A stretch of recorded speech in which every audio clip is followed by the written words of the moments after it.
নিন্দাৰ পৰা ক্ষতি হয় কাৰ? নিন্দা কৰাসকলক কি বুলি শাস্ত্ৰই অভিহিত কৰিছে? সমালোচনাৰ সংজ্ঞা শাস্ত্ৰই কিদৰে ব্যাখ্যা আগবঢ়াইছে? দক্ষিণ চুবুৰীত কি ক'লে ভাগৱত শাস্ত্ৰ ব্যাখ্যাকাৰক ৰন্তু শইকীয়াই? মন দি শুনকচোন। News desk AIN live. আজি আপোনালোকে ইয়াৰ তত্ত্ব আচলতে কি আছে? ভক্তি আমাৰ বাঢ়িব যদি আমি ভাগৱত শ্ৰৱণ কৰোঁ। ব্যাসদেৱে কৈছে কথা ভাগৱতস্যাপি নিত্যম ভৱতি অতি গৃহে তৎ গৃহম তীৰ্থ ৰূপম হি বাসতম পাবনাশনম। পদ্মপুৰাণ উত্তৰখণ্ড ভাগৱত মহাত্ম্য ৩য় অধ্যায় ২৯ নম্বৰ শ্লোক। সদায় যিখন ঘৰত ভাগৱতৰ কথা হয়, আমি এনেকৈ বছৰত এটা অনুষ্ঠান কৰি ২ ঘণ্টা বা ৩ ঘণ্টা ভাগৱত শুনিলো, কিমান গম পাম? ভাগৱত এখন মহাসাগৰ। ইয়াত আমি কোনোবা এটা ঘাটত অকণমান এটা দিনত স্নান কৰিব পাৰিম, কিন্তু যদি ভাগৱতৰ তত্ত্ব জানিব লাগে আমি নিজে ঘৰত অধ্যয়ন কৰিব লাগিব। ভগৱান কৃষ্ণই উদ্ধৱক বৈকুণ্ঠ প্ৰয়াণৰ প্ৰাক মুহূৰ্তত কৈছিল স্বকীয় ভগে দেদতচ্চ ভগৱতে অদাৰ্থা তিৰুধায় প্ৰবিশ্বয়ম শ্ৰীমদ ভাগৱতৰ নৱম। হে উদ্ধৱ, মই মোৰ সমস্ত বল বীৰ্য শক্তি, মোৰ ক'বলগীয়া সমস্ত কথা ভাগৱত মহাসাগৰৰ মাজত বিলীন কৰি থৈছো। সেইকাৰণে ভাগৱতক তেনে বাংময় মূৰ্তি প্ৰত্যক্ষ বৰ্ততে হৰি সেৱাত শ্ৰৱণাত পথত দৰ্শনাত পাপনাশিনী। পদ্মপুৰাণ উত্তৰখণ্ড ভাগৱত মহাত্ম্য ৩য় অধ্যায় ৬১ আৰু ৬২ নম্বৰ শ্লোক। ভাগৱতক বাংময় মূৰ্তি বুলি কৈছে ভগৱান কৃষ্ণ। আকৌ গুৰুজনা বৈকুণ্ঠ প্ৰায়ণৰ প্ৰাক মুহূৰ্তত মহাপুৰুষ মাধৱদেৱে যেতিয়া সুধিছিল, হে গুৰুদেৱ, আপুনিতো এতিয়া কৈছে মই বৈকুণ্ঠলৈ ভ্ৰমণ কৰিম, আপোনাৰ বৈকুণ্ঠ প্ৰায়ণৰ পাছত আপোনাক কেনেকৈ বিচাৰি পাম, ক'ত পাম? গুৰুজনাই কৈছিল কোনেও মাধৱ মূৰত থাকিবাৰ স্থান কীৰ্তন দশম মূৰৰ মূৰ্তিৰ সমান। কীৰ্তন দশম পুথি থাকাৰ যথা জানিবা মাধৱ মই থাকো সাক্ষাৎ। যিজন নিপুণে গুৰু আমাক বোলয় কীৰ্তনত দশমতে আমাক দেখৰ। আৰু ইয়াতো শান্ত থকা নাই, মহাপুৰুষ মাধৱক কৈছে ঘোষা মানে শাস্ত্ৰ খালি তুমিও কৰিবা, ঘোষা ৰত্নাৱলীৰ মাজে তুমিও থাকিবা।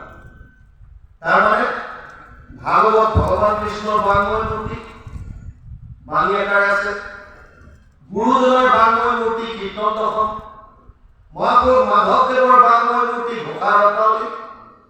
এতিয়া আমি এই মূৰ্তিকেইটা ৰঙা কাপোৰ বান্ধি ধূপ ধূনা জ্বলাই থাকিলে হ'ব? তত্ত্বটো বুজক। যদি কৃষ্ণক জানিব বিচাৰিছে তেতিয়াহ'লে ভাগৱতৰ অধ্যয়ন কৰক। ভাগৱতৰ মাজত বাণী ৰূপে শব্দ আকাৰে বিৰাজমান হৈ আছে। আমি তত্ত্বটো নজনাৰ কাৰণেই আজি বৰ্তমান সমাজত, যিকোনো সমাজত কৃষ্ণৰ ভক্তসকলে বিষয় ভাৱৰ কাৰণে অধৰ্মৰ আচৰণ কৰে, অন্যত্ৰ বিষয় ভাৱ ল'ব বিচাৰে। আৰু য'ত নেকি ভগৱান কৃষ্ণই উগ্ৰসেনৰ ৰজা পাতিছিল, মথুৰাত গৈ কংসক বধ কৰি নিজে মথুৰাৰ ৰজা হ'ব পাৰিলেহেঁতেন, কিন্তু পোতাশালৰ পৰা উগ্ৰসেনক মোকলাই আনি পেলাই কৈছে এইখন দেশৰ অধিপতি আপুনি, মই আপোনাৰ সেৱক। আৰু কেইজন আমাৰ ইষ্টদেৱ ভাগৱত আমি কোৱা নাই, ব্যাসদেৱে লিখি থৈ গৈছে 12-13-15। এতিয়া শিৱই বিষ পান কৰিলে বুলি আপুনি মই কৈ দিলে হ'ব নেকি? বস্তুটো বুজক, কিহৰ কাৰণে জীৱিত ধৰিলে। আপোনাৰ মোৰ জীৱনত সৎকৰ্ম কৰিবলৈ গ'লে প্ৰথমতে বহু ধৰণৰ বিষ আপুনি হয়তো সন্মুখীন হ'বলগীয়া হ'ব পাৰে। এই বিষবিলাক ভিতৰলৈ যাবলৈ নিদিব, ইয়াতে ৰাখক। এই বিষ হৈছে নিন্দা। আপুনি সৎকৰ্ম কৰিবলৈ গ'লে, ভক্তি কৰিবলৈ গ'লে বহুতে নিন্দা কৰিব। আপুনি সেইবিলাক ভিতৰত লৈ লাভ নাই, অন্তৰতে হৃদয়লৈ লাভ নাই। শুনিছে শুনি ইয়াতে ধৰি দিয়ক, ধাৰণ কৰি দিয়ক, বছ আপোনাৰ কৰ্মত ঘটি থাকক। মহাপুৰুষ মাধৱদেৱক জানিবলৈ হ'লে ঘোষা শাস্ত্ৰ পঢ়ক।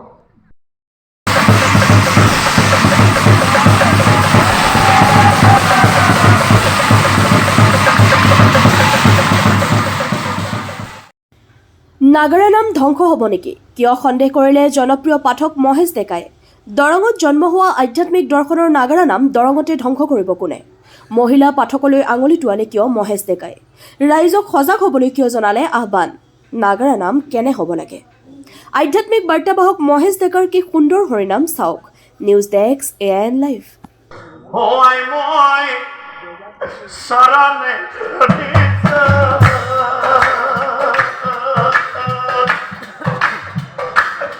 পিতা সেৱাহে জনালো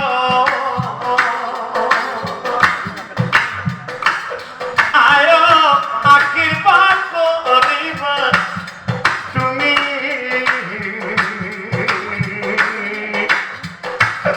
পিতা বলিৰ বাবে যাব মই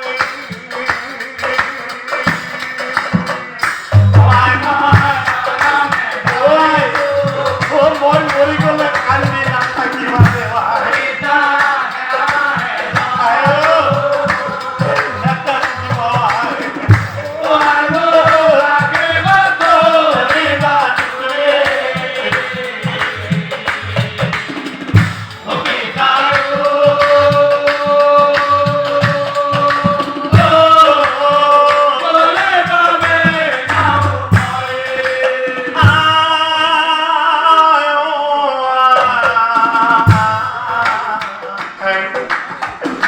তোমার ওলাতে মই জনম লভিল বড় ভাই গবান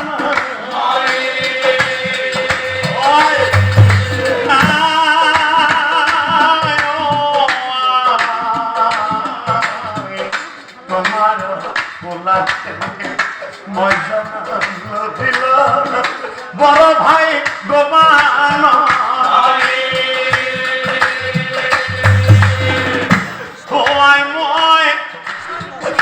যাবলৈ ওলালো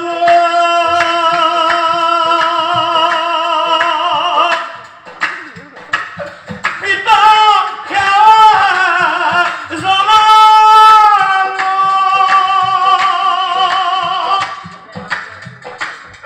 আয় আশীৰ্বাদ কৰিবা তুমি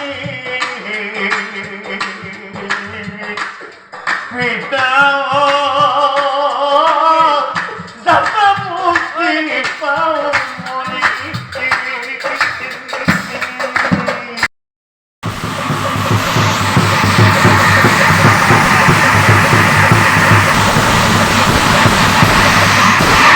যিকোনো খবৰ আৰু বিজ্ঞাপনৰ বাবে যোগাযোগ কৰক 7896121996 লগতে 7002537271